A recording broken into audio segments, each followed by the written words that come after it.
Hello, everyone. Welcome to Affirmative Interaction. I keep doing this whenever I start the show. It's really strange. Hello, everyone. We are so glad that you decided to join us again for another episode. We are here with Nixon, Garrison, Esther, Adrian, and Logan. And of course, we have a very special guest, the esteemed writer, content manager for Message Magazine, anti-racist activist, Claudia Allen. We're happy to have you. Welcome, Claudia. Hello. So happy to be here. So we are, again, we're back for another episode. We're glad you guys are able to make it. We're just going to do a quick check-in with everyone. Mike. Oh, get lit. Mike, I love the t-shirt. I did see on Instagram you got a t-shirt from Jamie Calazar. I'm super interested for you to let us in on that. Yeah, man. Yeah, for sure. So shout out to the homie, Dr. Jamie Calazar. He has a movement called Raise Your Voice. He started Raise Your Voice Academics. And so he has a bunch of dope merch. I copped this 7th Day Activist shirt. He sent it out. He has a lot of other dope shirts. This one, he has some mugs, things of that nature. He's working on some content for, in particular, youth to be able to raise their voice on issues of equity, anti-racism, things of that nature. So big shout out to the homie and check out his movement. It's really dope. Absolutely. You're on mute. You're mute, Jordan. All good. Yeah. Just like a Zoom. Forgot I was a boomer. Yeah, I know. I do go to bed at 10:30. Garrison, we are excited that you've returned, that you're back, you and Simone, and you also had a 30th birthday. That's a big number. How was that? Yes, You old, bro. It's over. It's downhill from here. Way downhill. It does not get better in the 30s. It's Sure so don't. sad. You don't, bro. It don't at all. Mad depressing. So one of my big homies told me yeah, man, 30 is when Jesus started his ministry. So your most significant work is ahead of you. I was like, I appreciate that. That's amazing. That's really encouraging. So I know, right, Nick? Like you have a couple years got 3.5. What else You got happened in Jesus 30? left to live. Like what's happening? That's not as exciting. But Simone's on her way. Simone, her chair is here. She's on her way. She's finishing something else up. So. Cool. Very good, very good. Adrian, Esther, I understand you guys are getting ready for a move, big move. Tell us about that and how your week has been. Yeah, so we're moving to Maryland in a few days. Super exciting. I don't know. Indy's been good, but this still in some ways feels like a preview of the marriage because this isn't our home. So I'm excited to, I guess, like officially start. So we'll be there Friday. Yeah. And yeah, we're excited, man. That's awesome. Yeah. Super glad. If you guys need any help packing or actually unloading what you've packed, I'm going to be busy. Logan, Logan, I love the Against the Wall t-shirt. So big shout out to Against the Wall. That is Mike's, I would say nonprofit is anti-racism initiative. So Logan is wearing that t-shirt. Logan, besides that though, how's your week? Yeah, week is good. This COVID spike is kind of scary living in the Bay Area. It seems like we had flattened the curve pretty well, but I think just protests mixed with people doing normal things again, restaurants kind of reopening. I'm kind of getting a little fearful of the coronavirus, but people keep asking me, what are you doing for the 4th? And I'm like, hopefully none of us are doing anything, but whatever, I guess That's the realest thing ever. just trying to avoid death. I was like, don't even care about that holiday because it's just a bunch of American flags, whatever. So we did June 19th like a week ago or whatever. So That's great. To be honest, I mean, I have to agree. I feel like Juneteenth is just gonna replace. It's going to be more prominent in my life. Besides 4th of July, 4th of July sucks in my book. But Claudia, Hello. again, welcome once again. How was your week? We're happy to have you. I'm so glad to be here. I'm excited. This is the third podcast for me in 2 days. So this is great. I did 2 yesterday. I'm doing 1 tonight. So it's great. Honestly, this just doesn't feel like work because all you guys are friends. So I feel like we're just kicking it right now. This is Andrew's BSCF alumni weekend right here. Right here. Right. It's about all y'all gonna get. So you better. We're the only ones coming back. Right. We don't want y'all on campus, so no thanks. This is our makeshift gazebo. All right, we're chilling. We can make that happen for sure. Classic gazebo. Classic.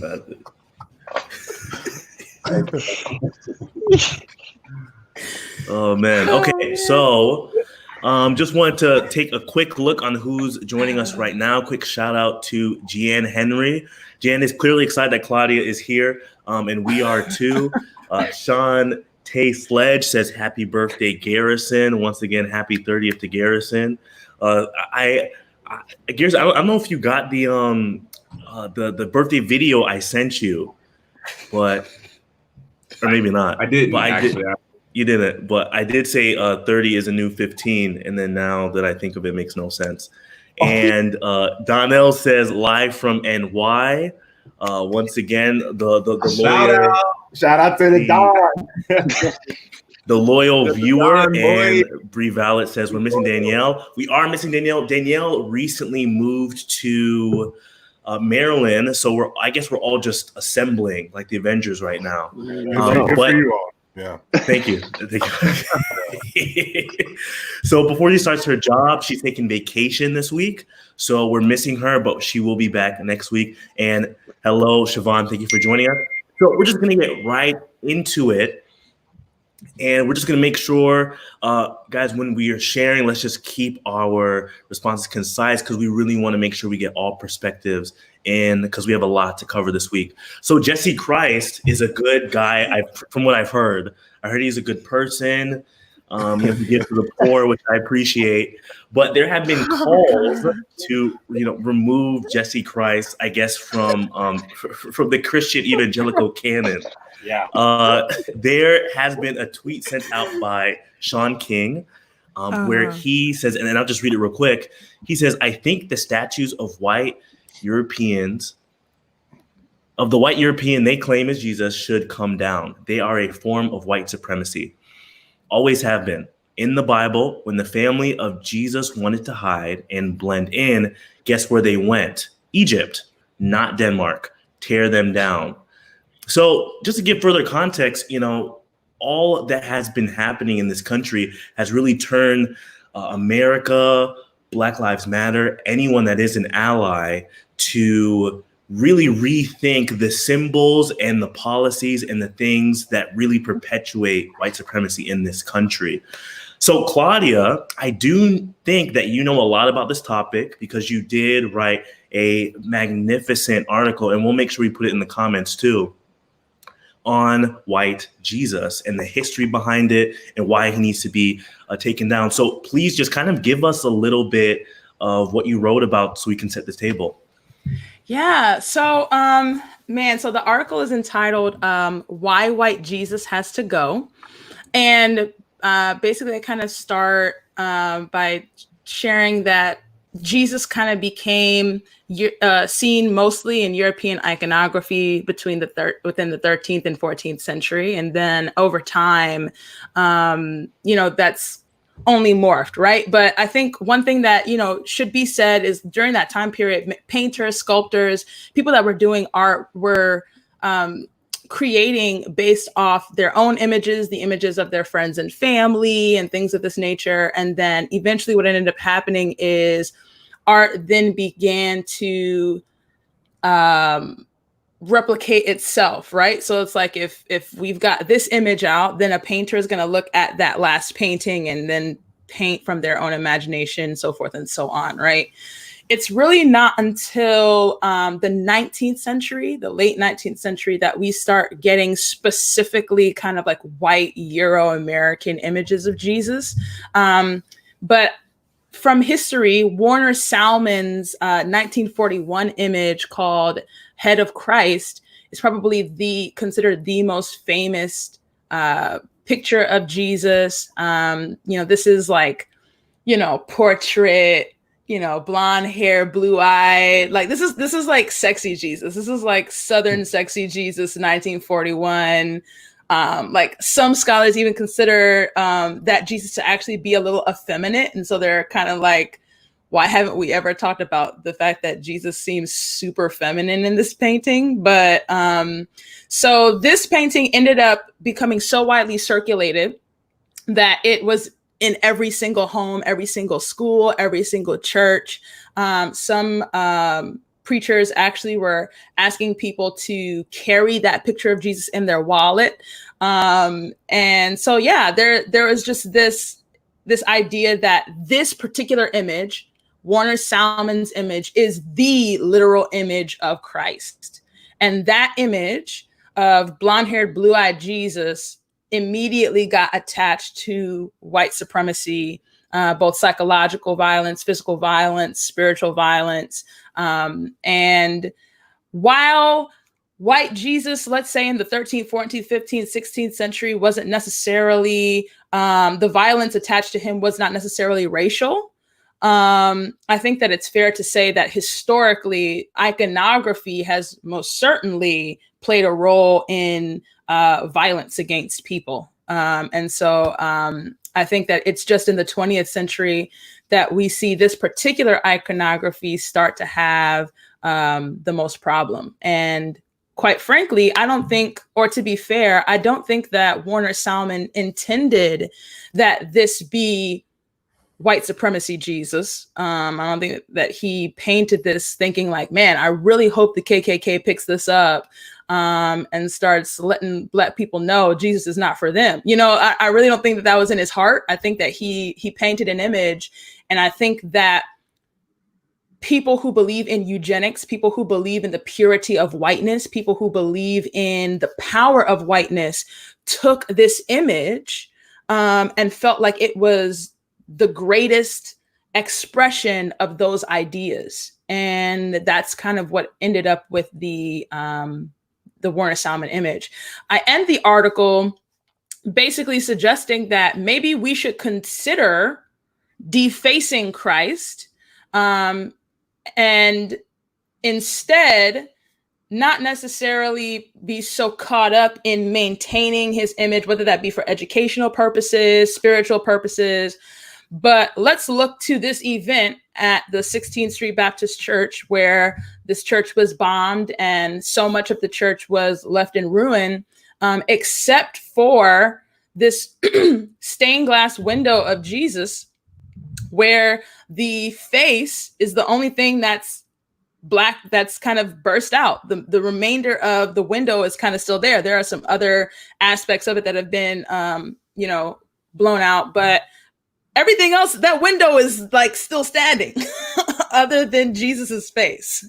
And, what does that say to us metaphorically? That potentially God himself is like in the midst of all of this. Maybe the one thing I would love for you guys to do is to stop projecting this idea that this is what I look like, that this is my face, that this is who I am.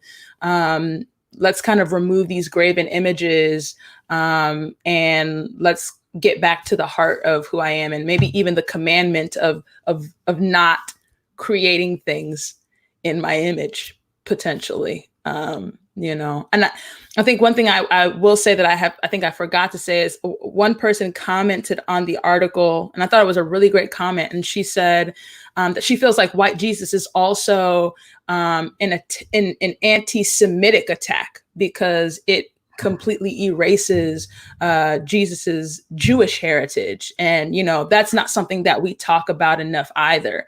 To suggest that this man was a white Euro-American is not only a psychological and spiritual violence to Black people, but it is an active erasure of his very natural and very real Jewish historical heritage.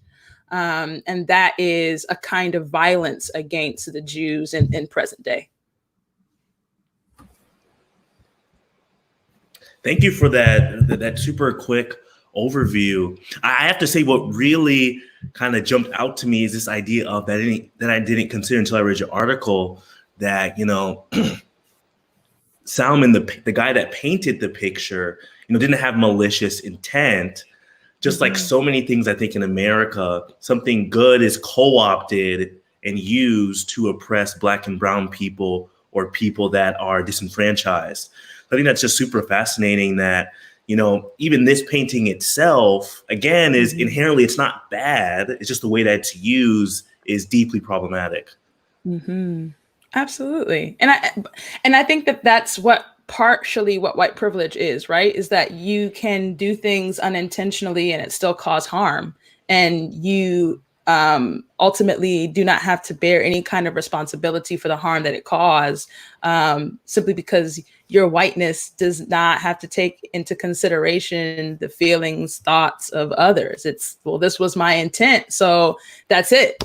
And it's also why I believe so many are borderline personally offended whenever this conversation around the removal of white Jesus comes up, because it's like, whoa. This has nothing to do with race and racism. Jesus is not some tool of white supremacy. This is just an image that I, come to God with. This is just an image that I, see in worship, and et cetera, et cetera, et cetera. And there's this like quick need to kind of defend the image and an unwillingness to accept what the iconography has kind of done historically. So what do you think on that conversation of intent? Because, I hear that and I kind of think, why would they not know what they were painting, in this idea of Jesus? I mean, they painted this man to be blonde. Did you find any in your digging to kind of see? Because I don't really want to justify this act as, not malicious, because, I think there is that part of, the Jesus conversation, and to keep everyone up to speed, we call white Jesus Jesse Christ because, that's not Jesus. It's something I've been saying just with my friends for a little while now. And so if anyone's confused who Jesse Christ is, it's the non-image of white Jesus. But, to speak to this artist's rendering, can we really just say, there was no malicious intent, this thing? What did you discover as you dug into that? Because I would say, kind of odd to paint a Jesus from the Middle East, born in Bethlehem, coming, from Mesopotamia, like roots, to make him at all look like this. That just seems like odd, or maybe uneducated. Do we know why that was commissioned to be that way? For sure. So I think there are two books that I think everybody should read if you want to kind of better understand this topic. The first is called The Color of Christ by Dr. Edward Bloom, The Son of God and the Saga of Race in America. And then the second is a book called The Forge of Vision, A Visual History of Modern Christianity by Dr. David Morgan. And Dr. David Morgan's book is more of like an art history textbook. And The Color of Christ is really a sociological, critical, historical overview kind of. But both of these books are essential. And Dr. Bloom argues that, images of Christ have transformed over time. And I think that at the heart of that is the idea that people are constantly trying to conceptualize who God is. Hi, friend. They're trying to figure out, what is he like? What does he look like? How does he move? How does he operate? And so I'm trying to depict him. I'm trying to be able to grasp God. I think every single move of religion and theology is humanity's attempt at trying to grasp God. And oftentimes in that attempt, whether that be through language, whether that be through art, we always put God in a box. So I think that to your intent, Logan, about intent, I think that it comes down to the intent is that I, in my humanity, desire to know, understand, and see God through my lens. And that's why for centuries, right, we've seen artistic renderings of Christ as a Korean, as a Black African-American, as a white Euro-American. Renderings of Christ have taken several ethnic and racial forms. I think the difference between those cultural renderings and white Euro-American Jesus is white Euro-American people are in positions of power that allow them to establish this Jesus as a kind of standard, as a normalization, as a this is what it is, versus other people groups do not have the social capital or ability to be able to do that. So if I make a painting of Black Jesus, everyone's going to look at that and be like, oh, wow, that's really cute. That's cool. If I put up a picture of Korean Jesus, it's going to be like, that's super innovative. Never thought to do that. But no one is ever going to think, wow, Jesus potentially really looked like that. It is only with the kind of social, cultural power that whiteness and racism possess that gives them the ability to be able to create a white Jesus and effectively market and distribute it to the point where people actually believe that this is a literal Christ. And I think that that's the kind of distinguishing factor that I think white people don't want to acknowledge. It's your intent, what you desire to have happen with the image is a non-factor. The only thing that matters is that your race is in a position of power and is constantly seeking to assert yourself as the standard and assert yourself as that which is normal, as that which is pure, as that which is holy.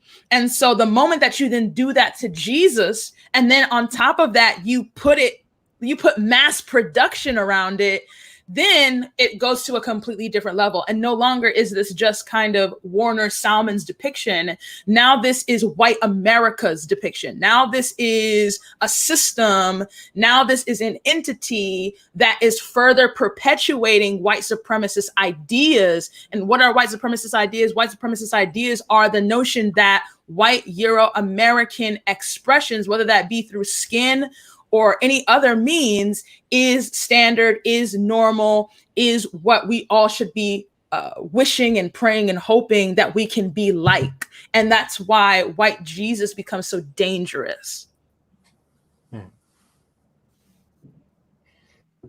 Yeah, I have a few concerns that I've seen from the response from many of my white brethren, particularly because they fail to realize the power dynamic that plays in this image that they have of what Christ looks like. And oftentimes I have seen a response where there's one of, all right, I understand the damage that this image has done to so many people of color. And in response, you will get, so let's just remove any color or ethnicity from Christ altogether. And I think that's part of the harm that I see from many white Americans' responses, is that, you know, you can bring up examples of an Asian-inspired picture of Jesus Christ or an African-inspired of Jesus Christ and say, these are all different races that may or may not be accurate to what Christ actually looks like, but there is a failure to recognize that none of those other depictions have caused the same type of harm to different people across the country. And so there is a level of a false equivalence here when I see people to say, let's just remove them all. And in some ways, it almost reminds me of any conversation regarding race where there is a tendency to remove any exclusive sacrifice that white Americans have to make. In some ways, I don't want to be the one to make this sole sacrifice by myself, because that would in some ways mean that I am a part of this problem. And it's like the only way for me to feel comfortable in any form of change is that if there are other races making the same sacrifice that I have to make. But I don't always know if that is accurate to the world that we're living in, because these other races have never had the power that you all have had. I think that's very astute. I definitely agree that white people, whenever they get comfortable, have a tendency to say, well, just get rid of it all then. I mean, let's just if it has to, you know what I mean? So it's very, they make kind of these extremist declarations because they know that if they say something like that, the rebuttal is going to be like, that's not what I'm saying. So then they can come back and say, well, then why are you asking me to get rid of white Jesus? Right. So they're trying to set up a counter argument to counter you so that you remove your argument altogether. That said, I'm not sure that. So this is I feel like it's a very complicated conversation, right? I mean, over the last few days that I've seen different people commenting and writing in reference to the article.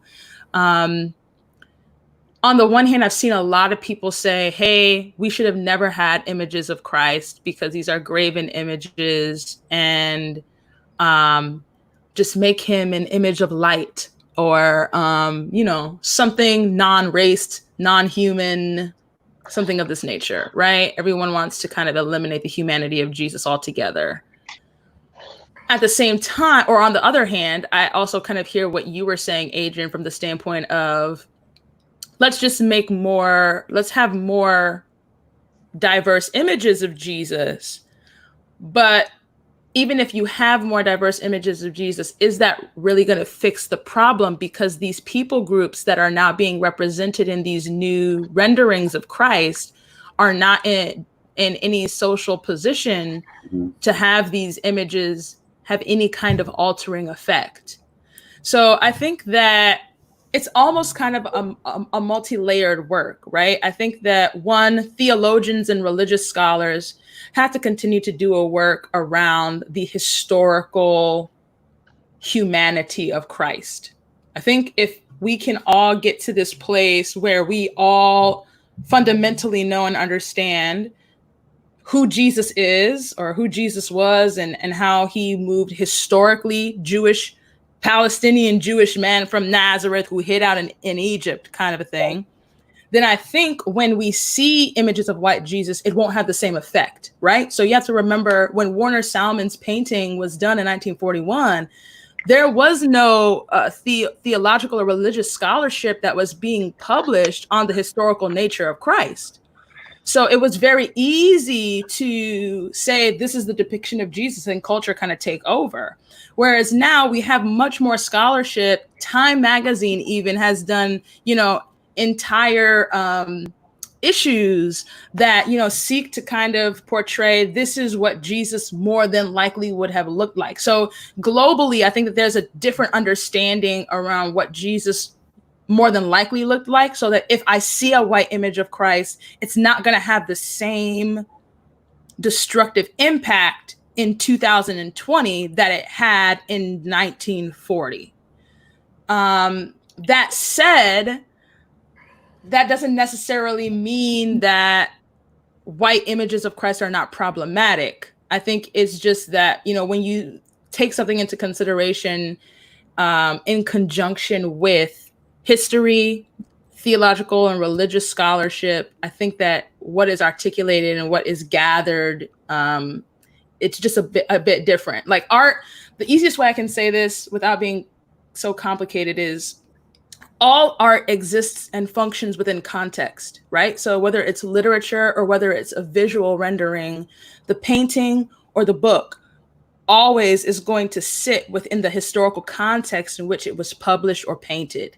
And so that means that the meaning, the significance, and the impact is wholesale tied into when it was released.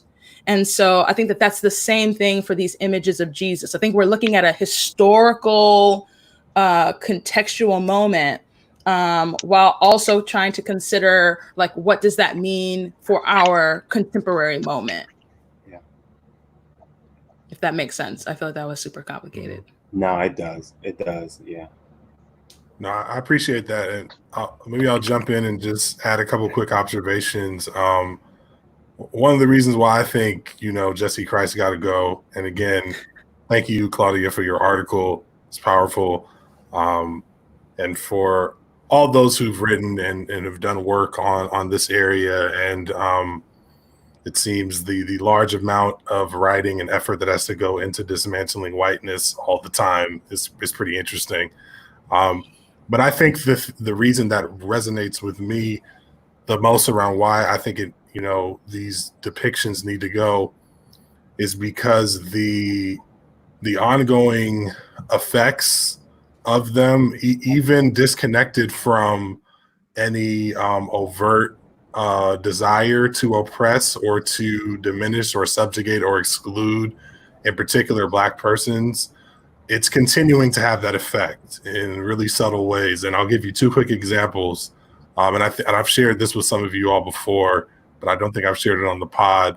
I brought my daughter to a Sabbath school class. It was this when she was 4.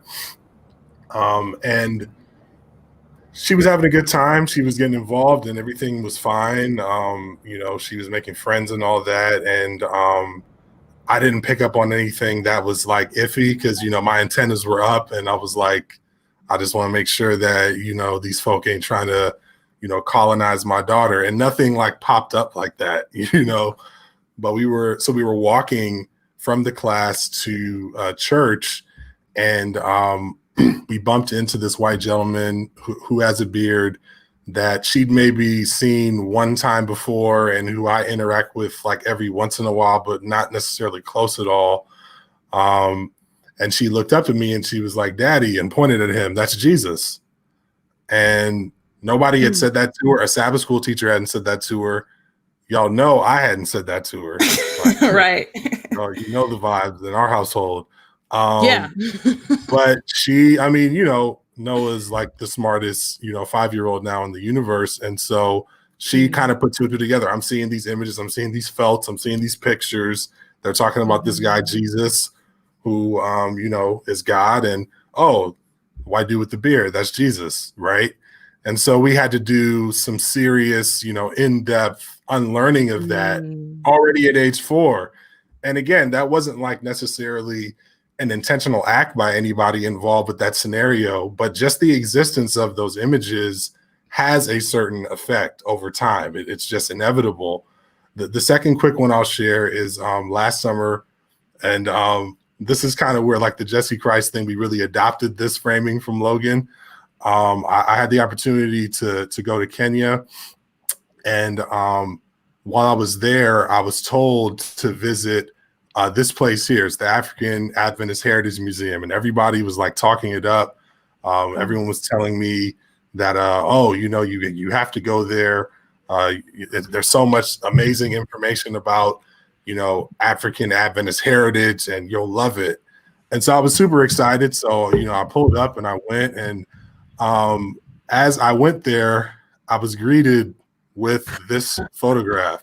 I'm going to close up in a second, but you can kind of see there's this depiction of, a lot of different things, but of note, there he is in all his glory, Jesse. And I'm in Nairobi, Kenya, at the Adventist University of Africa, and museum, and their heritage museum.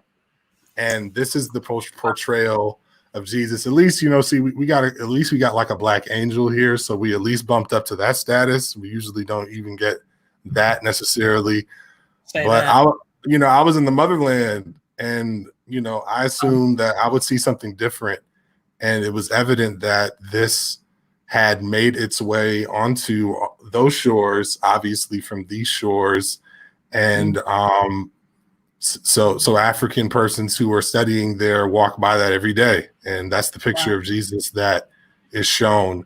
And so, yeah, for that and several other reasons, it just has to go. The fact that we can't even have a Black depiction of Jesus in the Adventist University of Africa in this church really probably says all that needs to be said, at least from my perspective on the fact that we need to shift for sure.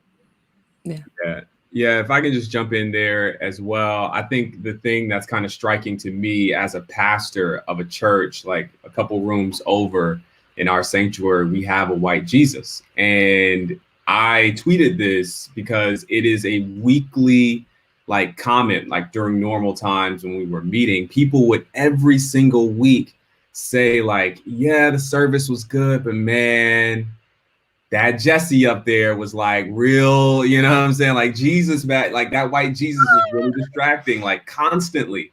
And so, I mean, you know, kind of almost in a way, kind of jumping off of what you're saying, Nick's, like it has a reverberating effect. I mean, Claudia, I really appreciate the historical framing that even at the time, like almost kind of like handing an olive branch out there, that even at the time when white Jesus was being established as normative, there wasn't a ton of scholarship that was focused on the historicity and the true ethnicity and race perhaps of Jesus at the time. And I appreciate that olive branch. But the thing, and this is where the second comment that I'll say, the thing that really kind of troubles me is the connection to the non-Blackness of Jesus.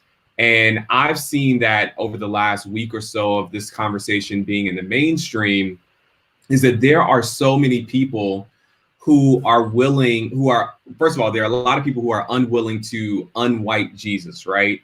But there are, it seems to be even more people who are unwilling to even admit that Jesus could have been Black, that Jesus in many ways was the likelihood of being from that particular area at that time meant that Jesus would have had darker skin. I saw a comment earlier about what about the books of Daniel and Revelation? And we know in the book of Revelation, chapter 1, it says that he had this bronze skin.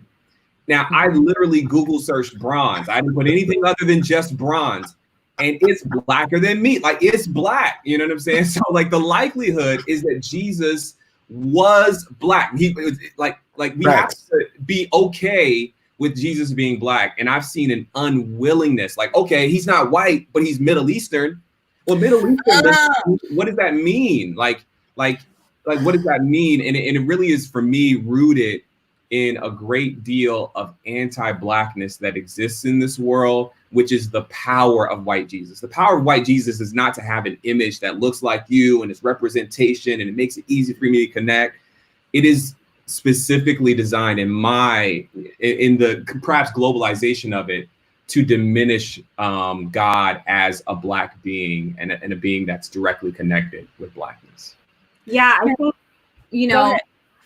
even thinking about, I was just kind of, even talking about this earlier, it's like the historical accuracy, inaccuracy of it all is so alarming because, yeah, we may not have had maybe the research that went into it to say, okay, it's determinative that he was Black, but we had maps of in our Bibles, you know what I'm saying? I got a Bible that flipped open to a couple maps that were certainly not in Ireland.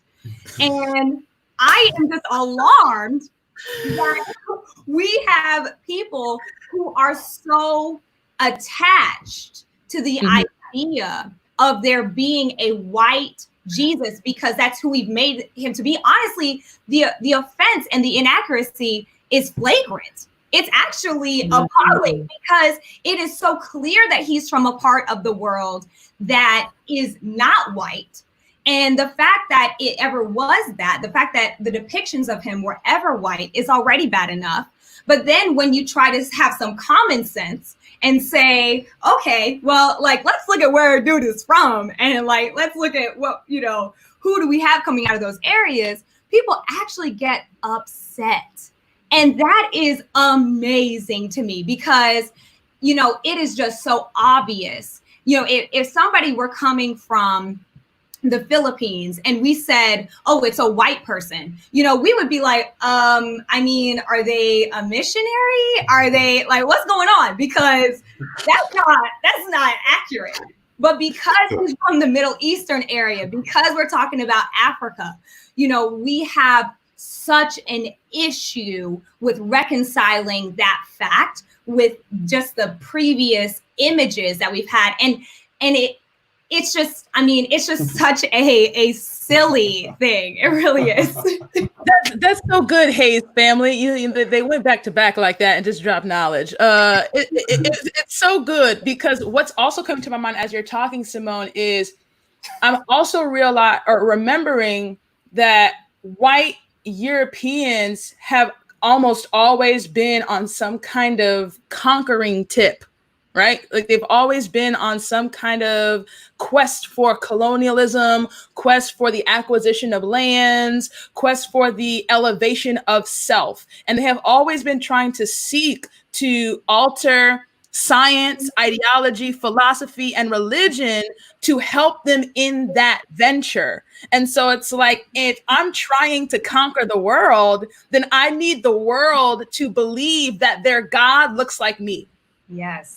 And so regardless of what the map says, regardless of what the text says, I need it to look like me. So I'm going to paint this like me, and I'm going to make you believe. I'm going to actually demonize your culture. I'm going to strip you of your language. I'm going to put you in unfamiliar territory so that you are now almost socially forced to receive the lie.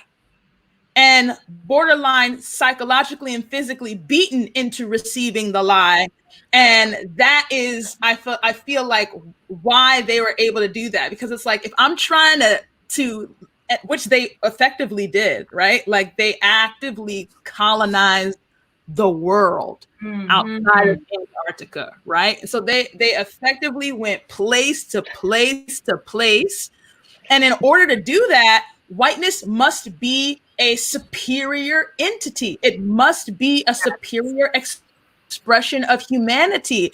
And how can I better prove this idea than to make sure that Christ himself is an expression of that whiteness? Yes. Yeah. That's super good. Sorry.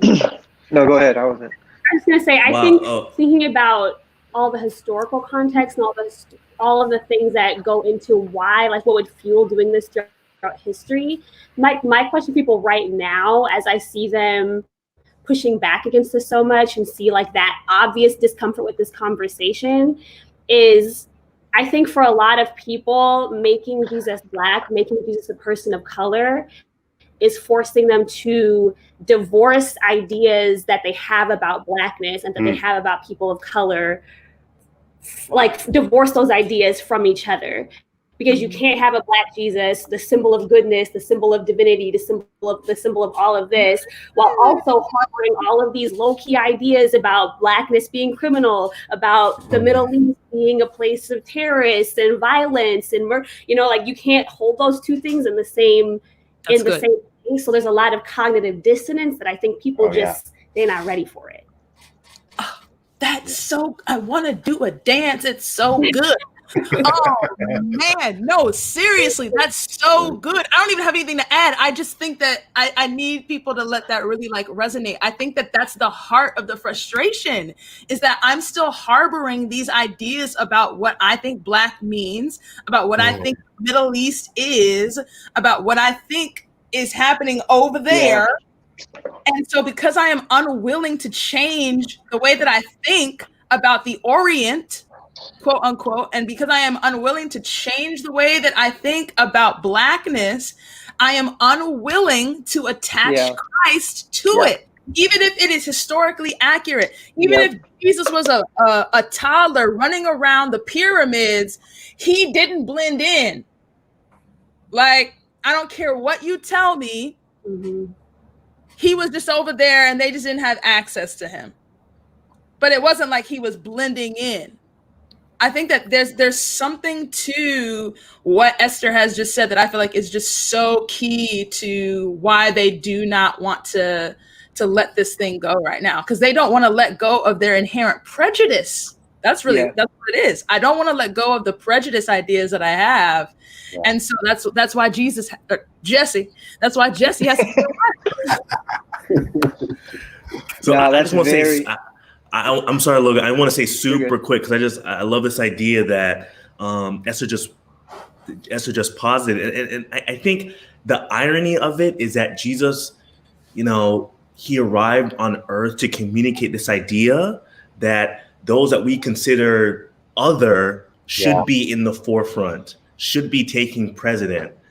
And then now we've, whiteness has done so much work to remove Jesus from otherness, right? Mm-hmm. But if you were other, then Jesus says, you belong with me. If you are not included, if you're excluded, you belong with me. So why are you trying to pull me away from the essence of one of the reasons why I came to this earth in the first place? Yeah. Mm-hmm. No, that's so true. I mean, when we look at America as a whole, like, white supremacy is our original sin. Like, we've been from the beginning bringing Black people here as slaves, just with the whole goal of not only dehumanizing in them and forcing them to work for us, but erasing their history. That was the original first thing that happened whenever we brought people here. It was the erasure of history. We said, whatever's happened behind you does not matter, and whatever happens in front of you is ours to control. And so if white supremacy is our original sin, then white Jesus cannot save white people from this sin. Like, white Jesus being a tool of white supremacy, he cannot save. And is what's more important about this conversation is that he will not save Black people. He would not want to save Black people. A savior rooted in white supremacy would not want Black people in its buildings. Like a white, when I hear Garrison talking about a white Jesus looking out over a Black audience, he does not smile. He is not happy. He does not appreciate this, because he was brought here to indoctrinate white people that even the people looking at him are not worthy of the second coming, are not worthy of the salvation. The images that people of white supremacy have put of heaven, they are white people. They are white angels. You look at the bedtime stories, they are white Moseses and Abrahams and Josephs and Daniels. And, even the lions in the lion's den have a blonde shade. I mean, like, everything about these books are catering to whiteness. And so I have to ask a practical question that a few people have reached out to me on. We have this museum, Nixon, that you spoke to. Garrison, you have an image in your church.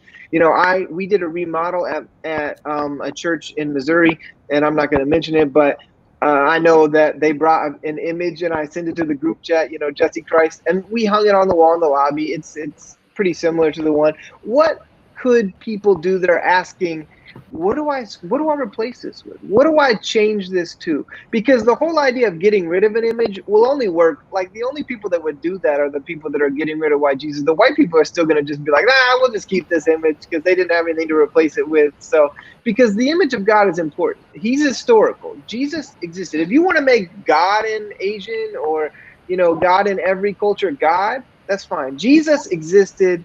Jesus came from a Black heritage. Jesus needs to err if anything, on the side of Blackness. But what could people do that are saying, like, what do I replace this with? What do I do in my church, in my home congregation? How do I go about maybe even talking to a board or a committee to say, hey, I want to get rid of this because of the history, and it's troubling to people as this conversation goes? Because as this conversation continues, Black people will become more aware, and they will see that these churches aren't safe for them if their congregations are not willing to address some of these problems. So I'd love your thoughts on that. Anyone.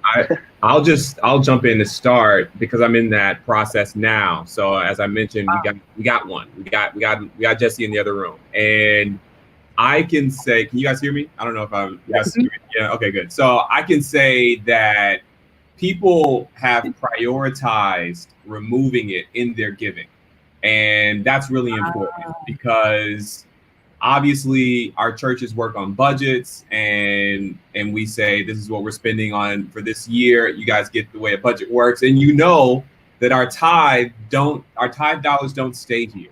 So your operating, budget, you're giving to the operating combined budget of your church, your local giving through offerings. Those things typically go to make sure that lights are on, musicians are paid, whatever other things you do in your community are done. And so White Jesus probably isn't in the budget for 2020. And so giving could be a really good way to help change that image. We have a really big stained glass mural. So it's going to be somewhat expensive and labor intensive to get it removed. But I'll say this, if it is just a painting, take that joint down yourself. Anarchy. I'm just kidding. Don't do that. But talk to some leadership. I was looking, bro. Let's go. Talk to them about what we're talking about now and send them Claudia's article, because it really is powerful the way you break it down and talk about the clarity, the history of White Jesus. But seriously, mobilize the people to get it removed if it's something as easy as a painting. Yeah, one of the things that I would probably point to, I think something that Claudia and what Esther said is to also reconcile with the damage that an image of White Jesus does to the cultures that white supremacy has colonized. So I can look no further than my Caribbean roots and how freely they tend to express themselves, whether it's through music or whether it's through dancing, clapping, singing, being loud. And what tends to happen is there is a suppression of that uniqueness that comes with that culture because of how they were taught that how Christ should expect them to express themselves in a spiritual setting.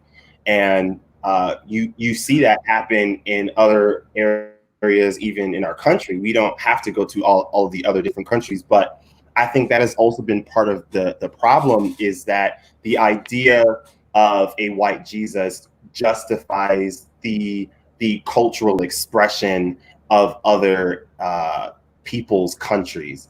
And we look at something like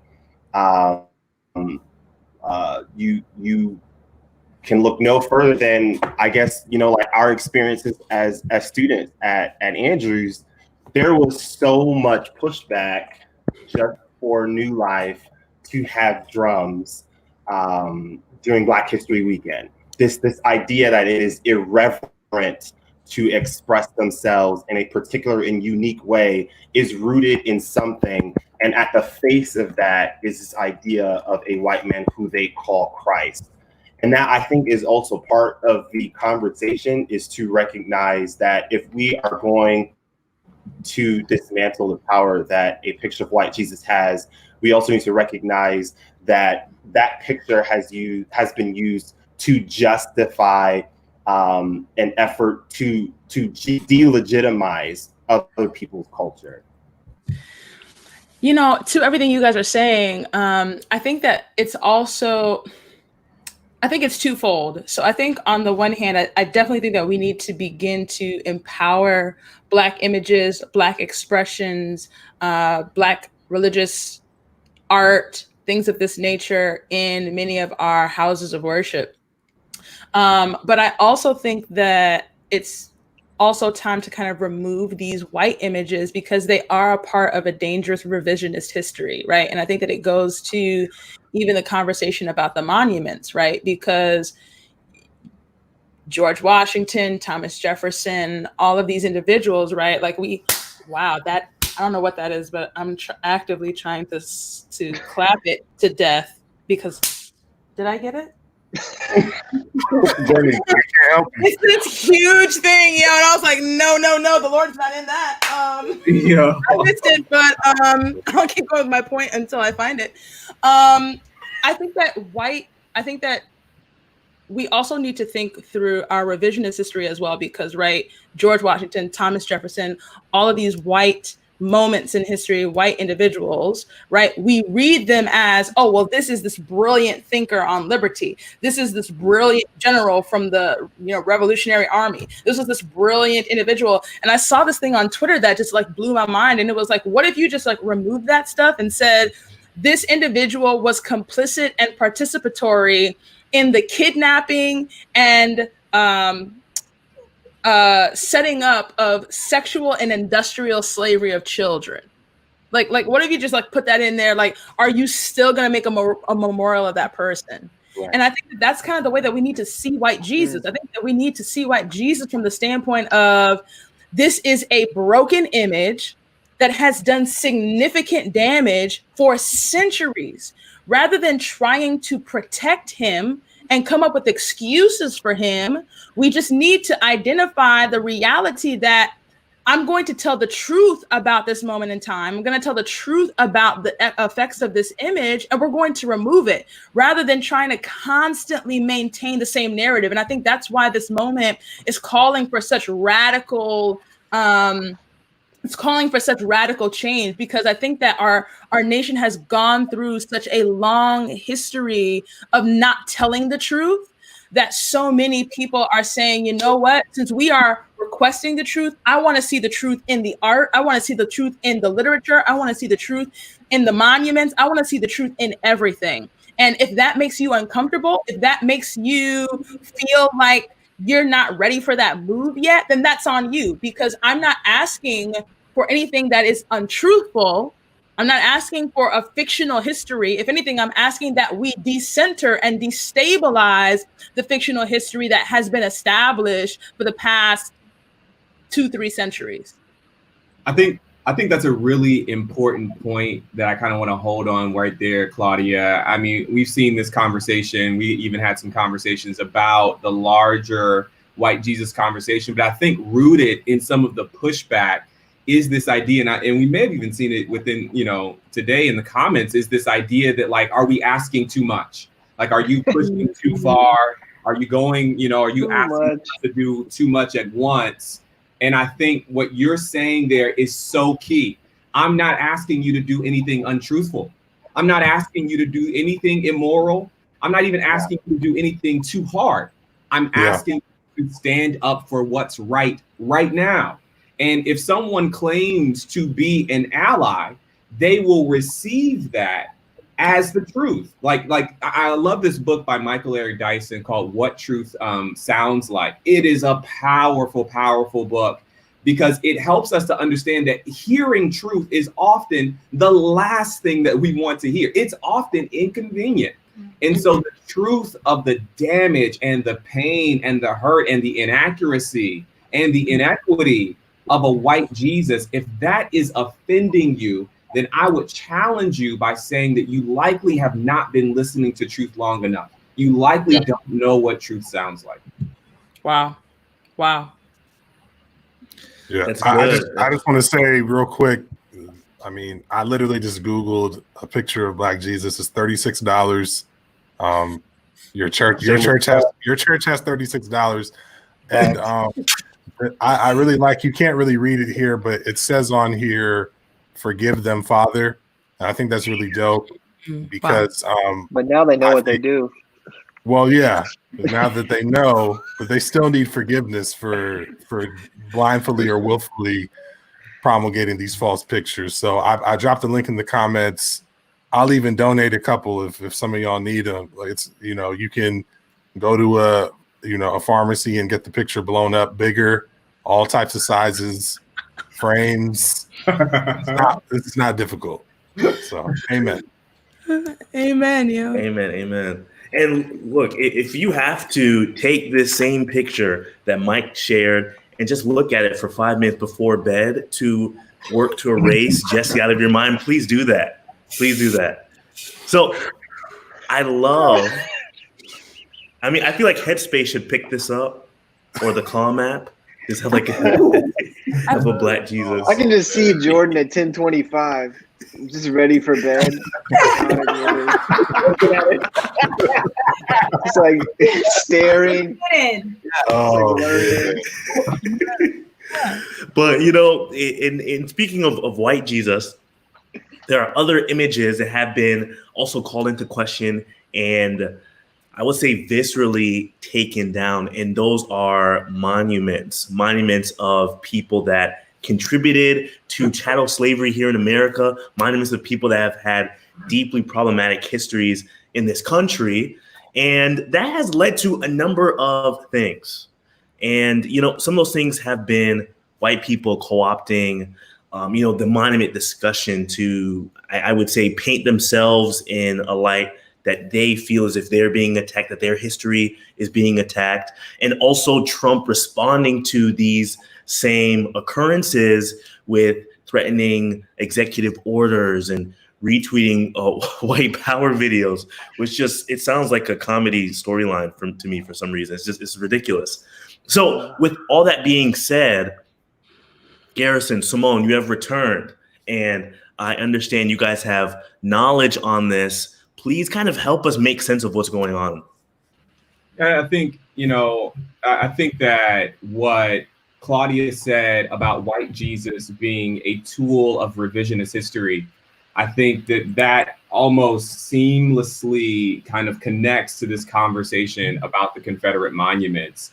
I got into a Twitter exchange with someone recently where I was able to kind of like outline some of that history, which is that, you know, white people in the South, after getting a romping by the Union Army down, the Confederate Army down in the South, where there was an occupation of the Union Army for several years during what we identify as Reconstruction. Towards the end of Reconstruction, Rutherford B. Hayes, the president, agreed to what would be known as the Compromise of 1877, I want to say. I might be getting that number wrong off the top of my head. And the compromise basically stated that the Union Army would leave the South and would not interfere with the way that white people were engaging Black people down in the South. It sounds as though Jordan is having some connection. Yeah. Connection issues. Yeah, it must be the internet, 5G. Yeah. It's 5G. It's 5G. But the basic history is that, you know, Confederate monuments, after the Union Army, the North leaves the South, and white people in the South have control over their territory again. They begin to recast themselves as victors, as individuals, who deserve monuments, even though they lost the war. And we see now people are holding on to these monuments erected for no other purpose than white supremacy. They're holding on to them to this very day, and we're seeing all kinds of pushback from the removal. I mean, you guys will remember that Charlottesville happened over the removal of a Confederate monument. So when you're talking about 3 years later, when the president is writing legislation to protect these monuments, which were once being protected by very good people who killed Heather Heyer, it's not surprising to see the way that these things have really touched a chord in America, but particularly in white America. Absolutely. Yeah, that's a great start, G. I just want to jump in here and say to our viewers that a lot of y'all's, favorite preachers and evangelists and theologians are on social media acting crazy. Acting a fool. Wiling on the internet. Stupid. On Al Gore's internet, looking stupid right now. So, they're just looking really dumb. And the lay people are stressed. That's the least that we could say. I mean, this is the thing. I want to say to that point, this really isn't personal. I know someone's going to take it personally, but it's several of y'all out there saying ridiculous things and making comparisons that ought not be made. And, there's one that I'm connected to in this conversation particularly, but and I know that person tunes in. So I'll just say this. It's not just that person. It's other people as well. Yeah. Yeah, I think that I don't know. It's just weird, man. Like it's weird, like the hills that sometimes that, Logan's cousins, like the hills they decide to die on, it's just really odd. Like, I don't understand how I don't understand how Confederate monuments is a hill that you want to die on, bro. Like, I don't get it at all. Like, and then in the same breath calling yourself an anti-racist, it's just like symbols expressly risen to calcify racism in our society, literally for that purpose. And that's the hill you want to die on for educational purposes. Like, I dare any one of those people talking about we need these monuments for educational purposes to Google any of those monuments without any names connected, and to like just share one name of who any of those people are, what they contributed, other than to try to continue to, keep the institution of slavery in place. If you can name me one other significant contribution along with the name of one of those persons, we're still tearing it down, but maybe you'll feel like a little bit better, And next time you make the argument in the wake of it being pulled down, you might not look as stupid or sound as crazy. But it's just ludicrous, bro. No, like, it's ludicrous. This is key, Michael. And as you can see, I am picking up my microphone at this point because this is so critical. I need the Saints to really understand this. To them that feel as though these erections are so critical to education, when was the last time you visited one? Like, I mean, the number of statues that we're defending that we've never physically seen, like not one time, like, you know what I'm saying? Like, I think that's the thing that is like mind-boggling to me the most, is that like people are tripping over statues that they have never gone to see. They don't know where they are located. If they were in the state, they wouldn't even know how to find it. Okay, like. And I think that's the thing that's just like, wow, you really want this thing to stay standing this bad, and you've never seen it, never taken a class field trip down there, don't know what the plaque says, don't know whose name it is, don't know what contribution they made to history, but they really need to stay. Like, this is critical. I think that's the thing and I also think that it goes back to Jordan's earlier point too, from the standpoint of, I think it's a lot of co-opting. I think that when Black activists were having this conversation, we were having this conversation around Confederate flags, Confederate statues. Now, all of a sudden, once again, here come white people. So what are you going to do? Get rid of the Washington Memorial down there in D.C.? What are you going to do? You're going to get rid of... Maybe. Get rid of the Thomas Jefferson Memorial down there in D.C.? I mean, what's next? There's no line. Where's the line? Where's the line? And it's just like, why are we having this conversation? Like, this is not... Like, you took it there. First of all, nobody made a statement about tearing down the Washington Memorial. Like, you took it there. And I think that it's a means of distracting from, like I said before, these very real Confederate statues, Confederate flags, Confederate memorials that you have never visited and seen in the flesh.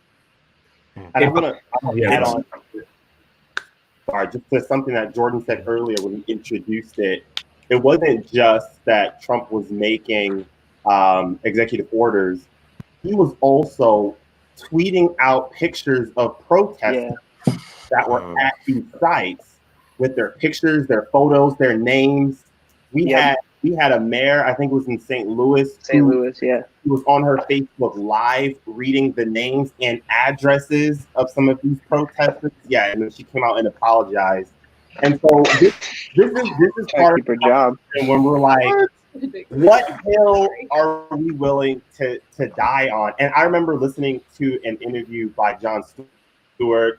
I love the guy, very intellectual, and he made a great point where he said this slippery slope narrative that we like to hear from many white Americans.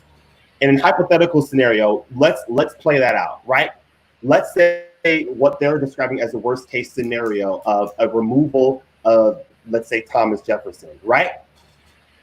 Their worst case scenario is still 1,000 times better than what people of color have gone through at the hands of those people in those monuments.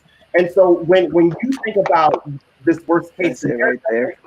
people's lives are not going to be lost. You will still hear about them in your textbooks, in museums. And so when this idea of a slippery slope, all it does is find a way to place many white Americans or white conservatives back at the center of a victim in this situation. And it feels like you're co-opting the conversation, because now it's no longer about what these monuments represent to the people that they farmed. Now it's about this quote unquote slippery slope. And that's part of the frustration. It's like, I love, Jordan, when you said, I think it was a Facebook post that you made where you're like, you have to really focus on where you want to put your energy in this fight. Are you truly anti-racist? And if so, what matters more, the removal of a statue or fighting for equity in our country? Period. I don't know, man. I really love the slippery slope argument, because so bad. It's like in their mind, all of these other figures they're naming, like Thomas Jefferson, George Washington, like, sure, no, right now people are not, that's not the major push to take down their statues. But when they bring that up as like, what if this happens? It's like they're thinking in their heads that like these people were like the moral antithesis to this. Yeah. But like, that's not actually true. Like, there's a lot of things that they all agreed on that were all very bad. There's a lot of things that they all did that were all very bad. And I think it just points to, even for moderates, liberals, there's like this idea that they have of American history, even if you're not Southern, even if you're not pro-South or pro-Confederate, any of that, you still have this picture of American history in your mind that's like, one side was wholly good and we were holding it down for y'all this entire time, and the other side was not. And we can't confuse that. We can't add any nuance to that at all. But like, it's just not true. Like, that's not how it played out at all. Yeah, I think that's exactly the point that I think I love that point, is what I'm trying to say. Like, even earlier in the conversation, when we're talking about white Jesus, Linda Nystrom, she was on here talking a little bit earlier about education and how we really have to like think through our biblical curriculum to decenter whiteness, right? And that same idea applies to our education, our secular education, like history. Like when Black voices are only centered in the month of February, that is the only time you even have the potential of learning that white people have been doing X amount of things that disproportionately disaffected Black people, right? Like, that's the only time you can learn that. And I know in the South, it was when I was at Southern, I confronted a guy who walked around campus with a really big Confederate flag belt, like buckle thing on his, like it was crazy. It was huge. And like walking around campus with him, I'm like, do you know what that represents? And honestly, he genuinely did not know. I got the sense that he genuinely didn't know. And to his credit, I never saw him wear it again once I explained it to him. But it made me think that people are not being educated at all about what, the Confederacy stood for. And I think a lot of people are being like introduced for the very first time. And so when they then also learn that like George Washington had slaves and Thomas Jefferson was like not a good person, they're like, oh my gosh, they're coming for everybody.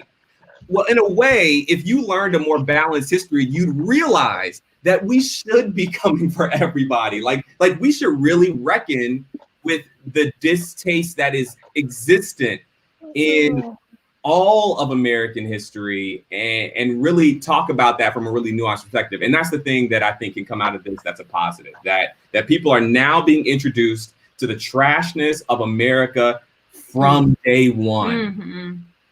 I mean, I think even when we look at, I think kind of what Garrison's getting at here is that a complete education is more valuable than just random celebration in the streets of like such and such was a good general. Okay, but like let's talk about the fullness of his life. Like, you know, for what side was he a good general? What was he strategizing for? And you know, what was he doing in his personal life? Oh, he had all of these slaves and all of the, you know, we don't talk about the fullness of people. And so we tend to get this one, you know, one-off, this imbalanced even perspective of people. And it's so harmful to our growth as a society.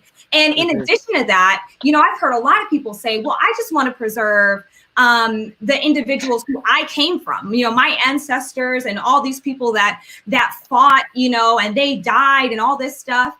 And we're not arguing to obliterate the memory of them. We're arguing to put them where they belong, which is in a history museum, because we claim to be a post-racial America and we claim to be all these things, which we're absolutely not. But I'm just saying, in the most idealistic mind of the people who are so against racial conversations, they think that we're so beyond this concept, yet they want to celebrate the very depiction of that division and the depiction of that oppression. And so, you know, those pictures, like Larry Feldman said, you know, they belong somewhere. They belong in history books. They belong in museums. They have a place in our society. We're not trying to just totally obliterate the fact. We cannot even do fully communicate our narrative without that piece of history there.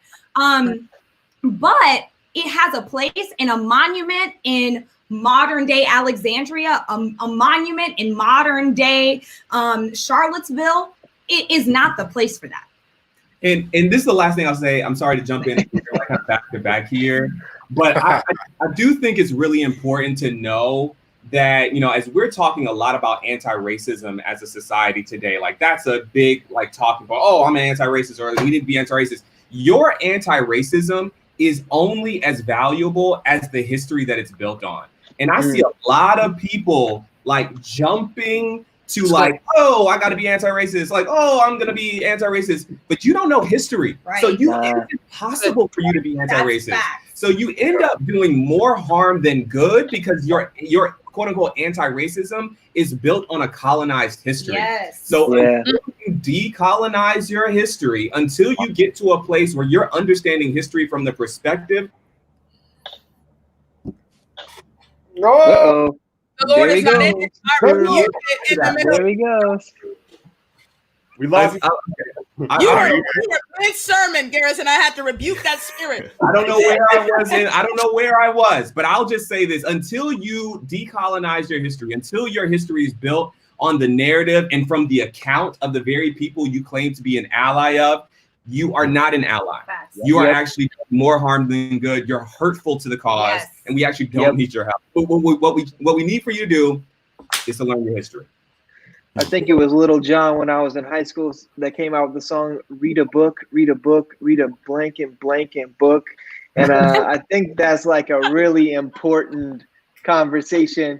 Because I hear white people ask me all the time, like, what's the first thing I should do, like, when I'm posting about allyship? And I'm like, what books have you read about this conversation? Because you're just going to sound stupid. But, like, to speak to some of these points about these Confederate monuments, I think it's really important to realize that these monuments were not put up to memorialize Confederate warriors. Or like they were not put up for that. They were not there to say like, wow, this was a great Confederate leader.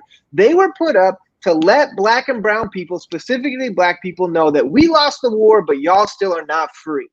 And when you actually dig into this conversation, first of all, I'll read a little bit of the Cornerstone speech. I'm going to have to bleep out a little bit because I don't have the pass to say some of these words that they used in the Confederate Cornerstone speech that they would read every time, that not only that they would erect a Confederate monument, but they would name black high schools, predominantly black high schools, after Confederate leaders. They would read this speech, and it said, its foundations are laid, its cornerstone rests upon the great truth that they use a different word, black person is not equal to the white man.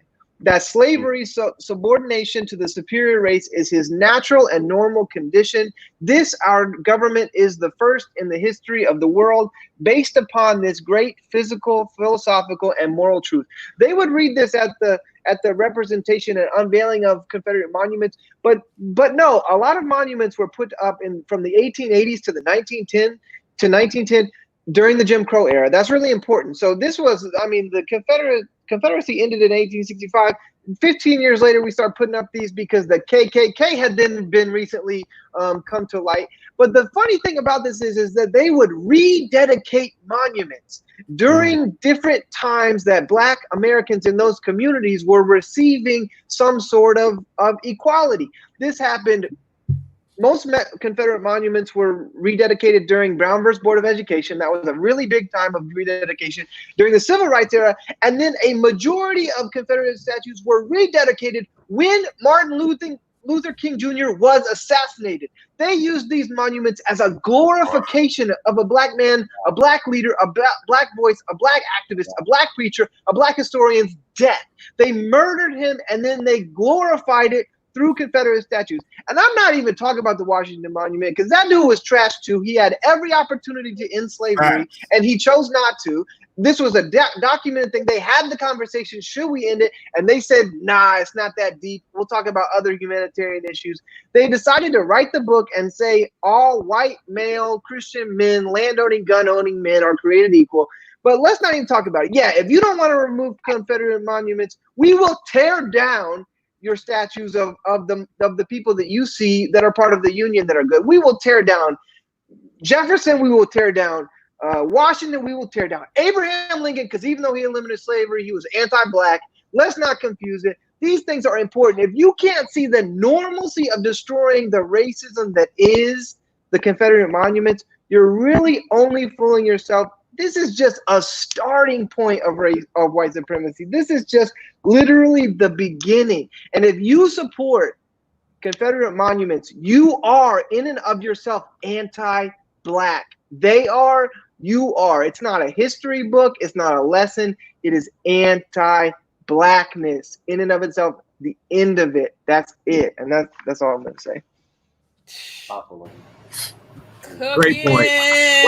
Well done. Logan, my man. Keep eating. Eat, bro, eat, man.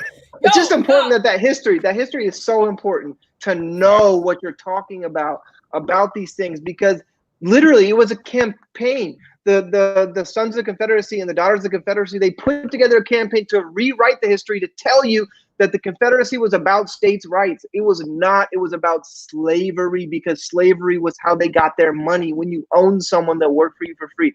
Like, it's so important to understand that. And Trump is a white supremacist. He is anti-Black. Let's not confuse this. It is important. Voting for him is enabling anti-Blackness, and it always will be. 2020, 2016, I do not care. Y'all shouldn't have had me come back, but that's facts. The amount of go ahead. I think what Logan said, and even what the Hayes, I'm just going with them because they're in a tag team spirit this evening.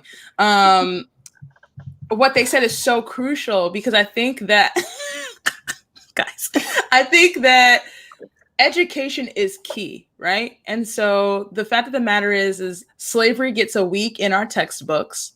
And when we talk about it, we actually don't talk about these men and what exactly they were doing. We don't actually give real life and real platform to the fact that Thomas Jefferson went to a block and was physically examining bodies to determine, are these the most qualified bodies to work my grounds? He was actively groping Black women to figure out, is this the body that I feel like raping? Right? Like, I think that we have this tendency to sanitize American history.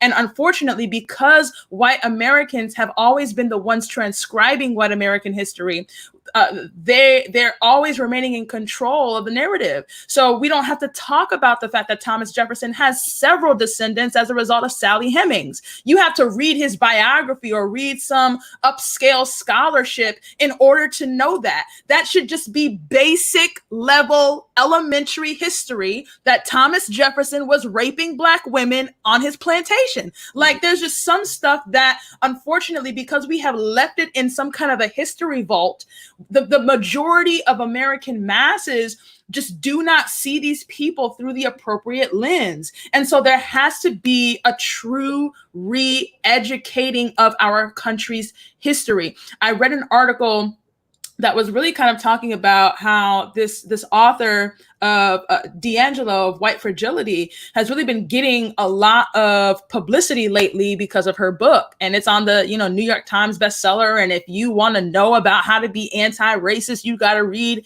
Ibram Kendi and you got to read White Fragility, D'Angelo. But this author made such a really great point in that Black people for the last 300 years have been writing about white fragility. Like there are pantheons of Black literary art authors who have been articulating what it means to be Black in America, who have defined whiteness, who have articulated how whiteness moves and operates in society. Like you do not get the history of whiteness without Black female scholar Nell Irvine Painter. Like there are Black women and Black scholars who have been doing this work for years. And the fact that now in 2020, everybody wants to be woke, everybody wants to be an ally, everybody wants to figure out what to do. And the first book that they want to read is a book by a white person about white racism. It's like, no, there's entire anthologies written by Black thinkers that you have completely overlooked because, once again, you do not want to deal with the raw, nitty-gritty history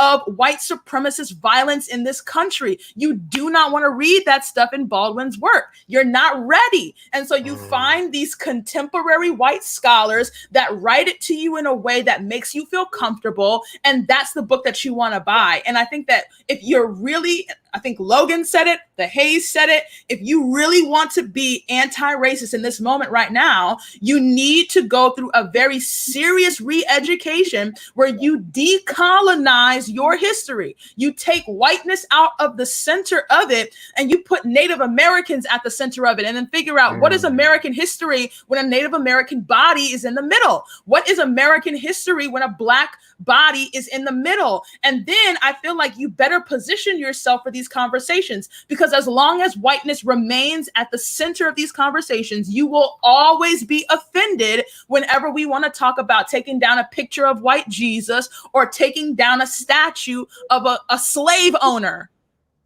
Like, we have so romanticized slavery in this country that the mere fact that is not that I even have to say that is extremely problematic. The mere fact that we have to have conversations about why we still haven't changed the name of the Redskins football team is mind-boggling. Like, some stuff just does not it should not require a conversation.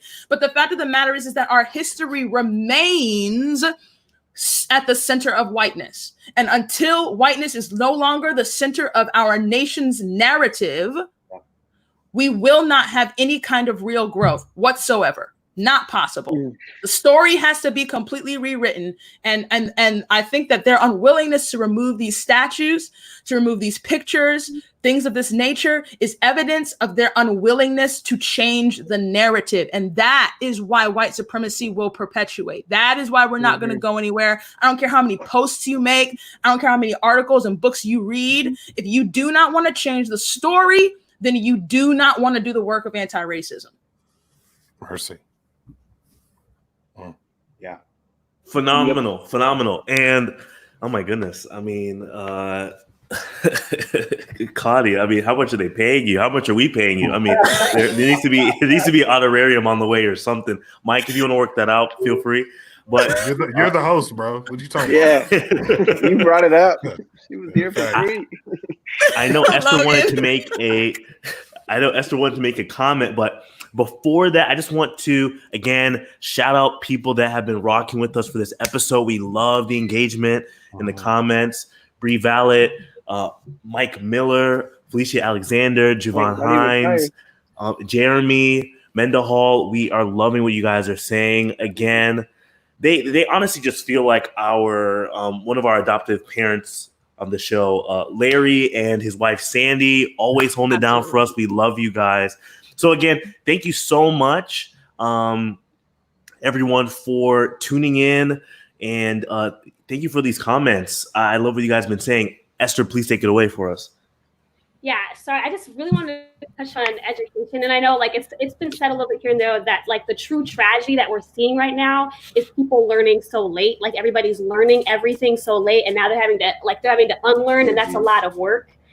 And I work in a school. I work in a Black school, And we have these conversations all the time around like the importance of culturally relevant pedagogy. And there are all of these nonprofit educational organizations that dedicate themselves to finding people, training them with culturally relevant pedagogy, sending them into Black schools to help like unpack all of this. It's still very, very subpar, but there is a lot of effort going into that. And one of the things that has bothered me about this so much is that the assumption is that the problem is how Black children are being educated, but that's not true. That is part of the problem.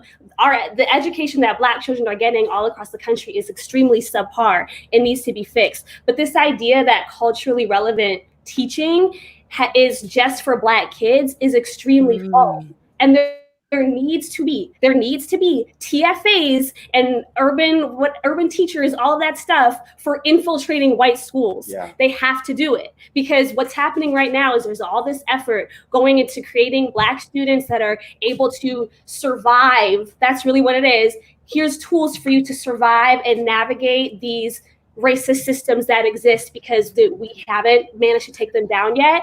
But there's nothing happening on the other side to prevent that from being our Black students' reality. Like there's just like a gaping hole in our efforts. And everybody talks about suburban education, like, you know, they're doing so well over there. And yeah, like they have resources and they have all of that stuff, but kids are being indoctrinated to have all of these ideas about America. And so they grow up and now they can't detach their identity from it, because they've been fueling everything for the entire 13 years that they were in school. And somebody do it. Like somebody please make that organization that's dedicated to doing that work. Because it's frustrating, I think, for a lot of educators, knowing like, I'm pouring my heart out into these Black students every day, and I'm really trying, but knowing like all the time, like all I'm doing is giving you tools to survive in the existing system and hoping that you can attempt to overthrow it, but also knowing like you can't do that by yourself. Somebody has to be getting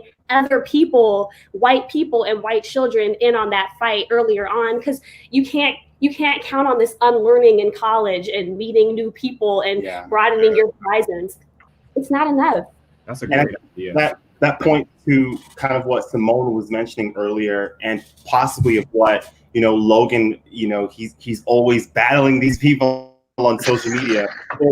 There seems to be like these two completely different realities of America. And then when you try to enter into these conversations, you find yourself at this moment where you realize this person has a large gaping hole of information on this topic that they don't even realize. And so you find that this is no longer a moment where you can try to express truth.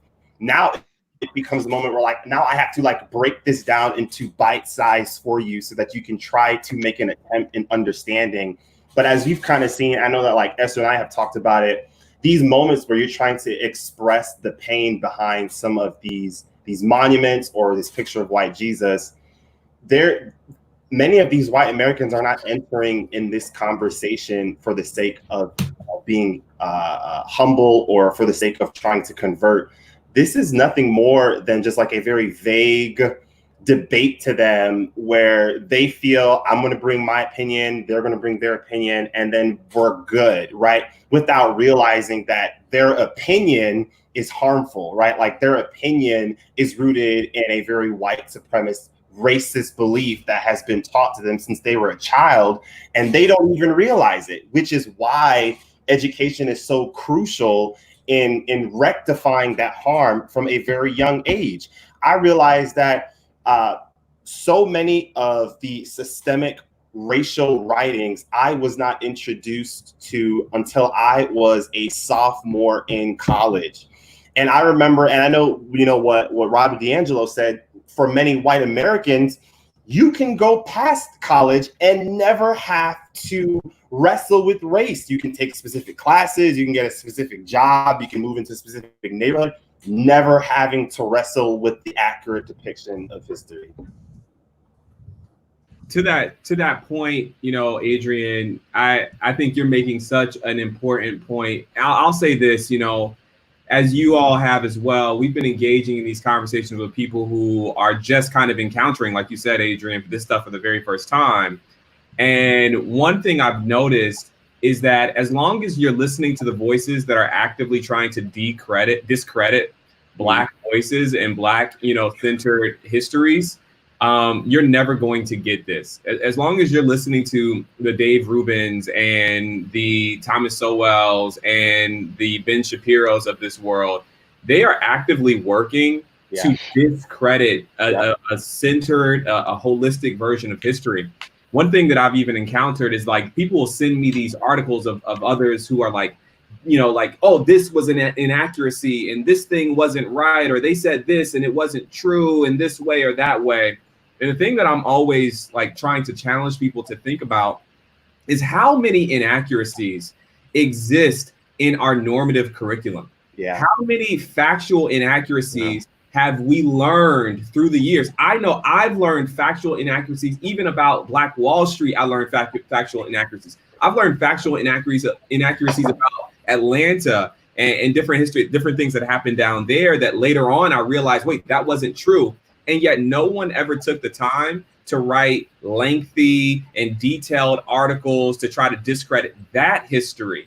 And it goes back to, again, the centering of whiteness in our educational spaces and in the way that we do things. Exactly, Mike, like Candace Owens, it goes back to centering whiteness and the work and the efforts that's being put in to uphold anti-Blackness particularly. Yeah. I'm going to toss it out there and say that we need systemic change when it comes to the way that we approach education. There are standards that are set when you are in a math class. You are expected to learn to add. You're expected to learn to multiply. You're expected to learn to divide. You're expected to learn what square roots are. You're expected to learn all these things. But when it comes to our history in America, we have not prioritized a true and complete curriculum in our history classes. And that calls for systemic change all over our nation. That comes for core curriculums to be testing over accurate history. I mean, we're not asking for it just to be Black history. We're asking for an accurate, full depiction of our country's history. And we're asking for our students to have access to that, for our people to have access to that. We're under the assumption that we all go to school at some point. We're asking for that to become mainstream, for that to become a priority all across our nation, because there's no way, I mean, to your point, we can't just be educating our Black children. Really, the education, it needs to be in white children and in other. I mean, we need to be talking about these things all across the board and receiving the same amount of good information. And we need to be able to have at least try in some of our public schools, private schools, and other educational facilities. Yep. Saying we need to educate Black children is anti-Black. Like, we have to realize that we can't pretend like we're prioritizing. White people telling us to educate Black children is because white people think Black children are inferior. Like, these things are very clear, very obvious, and that's just a whole conversation. I think it was interesting. But to your point, Claudia, I was in a live stream where Robin DiAngelo was speaking, and they asked her about education and her voice in this, and so. She said, if you're an educator and you're not willing to remove any form of racial bias you see in your classroom, you need to quit your job. Like, she was very clear on that. She said, you should not be an educator if you're not dedicating your time and the majority of your curriculums to educating against racism. Because that's the thing, is we have to be honest when we talk education, if white supremacy is continually our original sin, it is also our biggest problem. It is the one thing that when we fight this, we fight the other problems. Like, that's what King pushed so hard in his writings. Like, fighting for the least of these is going to fight for everyone. And your point to Native Americans, we don't even discuss them because we never even accepted them into our society. Like, we never even made them anything in our society until, more recently. But yeah, and the we've idea. go ahead. I was just saying that the idea, any job, I don't care where you are, where you see racial bias, you should be willing to step away from it and say, because I'm going to be honest with you, the reason I turned down pastoring gigs when I left seminary is because I had a conversation when that senior pastor would call me and say, we're a diverse congregation. And I'd say, what does that look like? What are you diverse of? What is glorifying diversity about you? Where are you highlighting cultures? And if they didn't have an answer, they didn't get another call from me. I didn't even care. I didn't want their money within their congregation. And no, I know I could go there and possibly do positive change, but I was like, it's going to take me years just to change this pastor's mind. I'm not going to have this conversation. And don't even get me started on not wanting a paycheck from a state conference. So, yeah, like now you've got to be willing to say my life is better off without this money than it is to continue to be paid by someone that hates Black and brown people. No, that's so good, Logan. I mean, the thing that I was going to, you said so much that kind of just came to my, or brought things to my mind. And one thing when you said about the Native Americans is that I think we've actually bought into the lie that they were effectively exterminated. And so like, we actually believe that they're gone. And so that's why they're never a part of the conversation. They're never brought to the table. They're never invited anywhere because we don't actually think they're here anymore. And so there has to be way more intentionality to kind of like break that barrier of the reservation and going in and building those connections again. But then even beyond that, actively saying there are Native Americans that are not on the reservation, that are out and about in our communities, and how can we invite them into these conversations on race and colonialism? Because their presence is essential to the rewriting of a positive anti-racist history like in this country. That's good. That's good. Well, first of all, amazing conversation. Claudia, thank you once again for coming. Honestly, I feel edified. What is this? That was surprising. Yo, Claudia, did you know that fly that was ever flying around your? Oh yeah. What'd you say? Did you kill that fly? Whatever it was you were trying to. No, it is here. I'm telling you. I don't know. Listen. Okay. Don't worry. It'll get found and it'll get killed before I go to bed tonight. You can trust that. I don't sleep when I know that there are presents, in my house. So guys, before we close, we're going to do a lightning quick, super quick PMI. And PMI, of course, is short for piqued my interest. That can be a book, TV show, movie, or even article that you read, Claudia, hint, or wrote, that you would love to share with the viewers and that has really piqued your interest this week. Claudia, you're our esteemed guest. Can you start for us? Am I supposed to pique my own article? Feel free. Or am I supposed to? I will. No, If this you is want a to. serious question. No, okay. This is what I'm going to actually do. I don't want to do the self-promotion thing. So definitely read the article. Clearly, that's essential. Here it is. I have 100,000 books in my room. Clearly, I don't know where they are. You need this in your life. Rescuing the Gospel from the Cowboys, a Native American expression of the Jesus way. Wow. So once you finish reading my article, Why White Jesus Has to Go, then you should go to Amazon and purchase Rescuing the Gospel from the Cowboys and just let that be a better bookstore. Listen, okay? And just go ahead and this book piqued my interest because literally it is a book about the Christian experience, the Christian expression of religion through Native Americans. It's like literally a Native American theologian is writing it. And not only is he kind of including just some powerful language in there that just completely is doing and undoing in me But it is also just presenting why Christianity is such a difficult religion to evangelize to Native Americans because of that history. But then also undoing some history by saying, hey, there were Christian ideas or monotheistic ideas about God that the Native Americans already had and were following prior to the coming of European colonists. And so they had actually received in vision the idea of Christ and the cross. And they had received this knowing that God said, I'm sending you someone who is going to give you further information on that. And so it's like the Europeans came and definitely gave them further information on this Christ and this cross. But in addition to that, also came national genocide.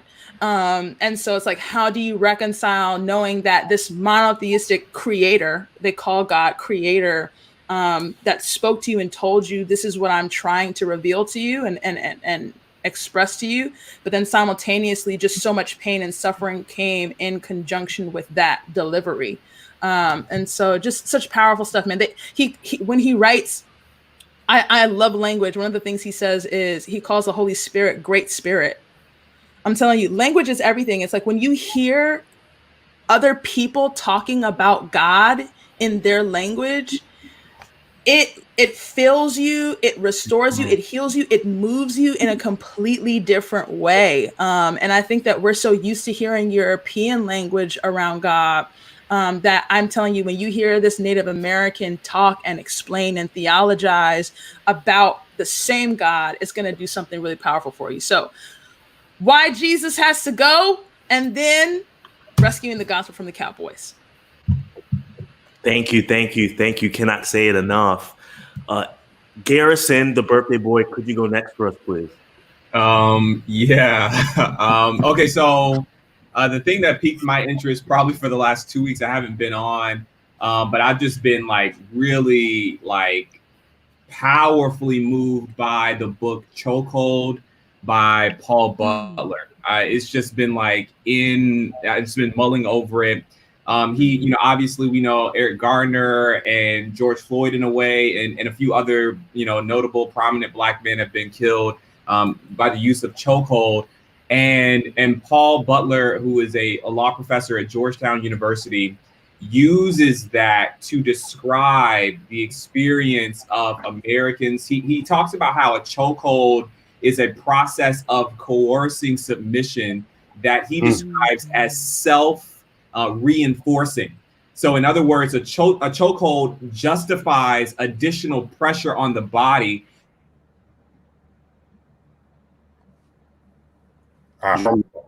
into compliance. You said it applies extra pressure to the body, and then the enemy tried to steal your point. Keep going. We tried to choke my point out, but the idea is that the additional pressure placed on the body is justified precisely because the body will not come under compliance of the chokehold. I'm being choked and it's taking my life away, so I'm going to naturally resist. But that resistance justifies and self-reinforces the use of the chokehold.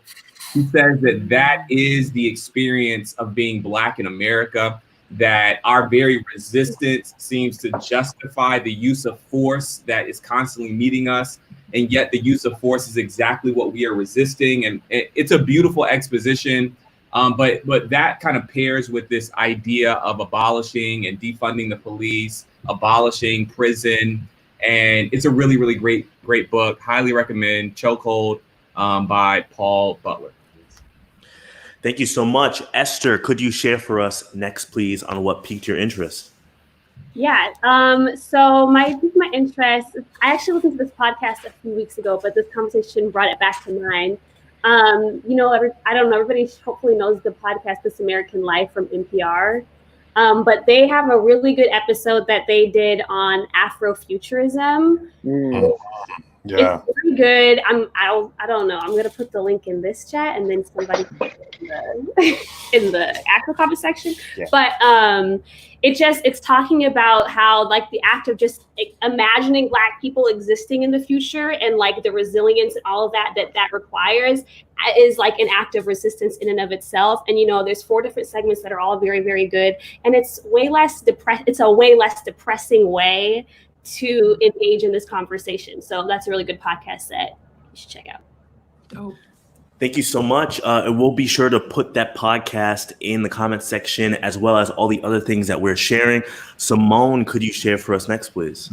Yes, I'm happy to. So some of you may know that Zora Neale Hurston just, there's a new publication of 8 of her lost Harlem stories. And they just came out. It's called Hitting a Straight Lick with a Crooked Stick. So I am in the process of reading that. She is phenomenal. As you all know, if you don't know, please find out. She is amazing, an amazing writer, an amazing thinker. And she just contributed so much to thought and how we experience Black literature and Black art even. So highly encourage checking that out. Excellent. Thank you. Thank you. Logan, could you share next for us, please? Sure. I'm actually going to stay on topic of Claudia because she brought it up, and I've kind of used it as a PMI before, which is white fragility. And I want to speak to the reality. I've read a lot on racism. Like I've tried to stay. And so when this all came out, I was like, I'm going to read another book. And so I just picked White Fragility because I hadn't read it before. And so when I did that, I started like an anti-racism book club. And so what's interesting about this is a lot of white people were really interested in reading it. We had our first meeting last week. And, if any of them listen to this, don't take any offense. But I agree. Like the conversations that Robin has are great. And I think they're bridge building. And I think it's a beneficial read, but I don't think it is what people are giving it its credit to be. I think as a white woman, she misses points that I don't see being missed in other places, such as Ibram Kendi's writing and, like some other books that I've written. And honestly, I'll just say, if you're reading White Fragility and if you have read it, this should be your very first book. Like of the 100 books, I guess if you started it, make sure you continue it because it's not giving you the essential enough information. And honestly, I've been listening to it on audiobook because I've kind of found it like a little bit like not as good as I was hoping it would be. And so like she's really bright and I think she has a lot of good things to say and she understands talking to white people. But I do think, like Garrison will always speak to, highlighting Black, especially Black women voices is really important. And Black male voices, because echoing that experience is super, super important. Not to discredit anyone reading that book. I think your allyship is, wanted, but also just be willing to go a lot further. Hi, Dan. Anyway, that's my PMI. Yo, shout out to Dan.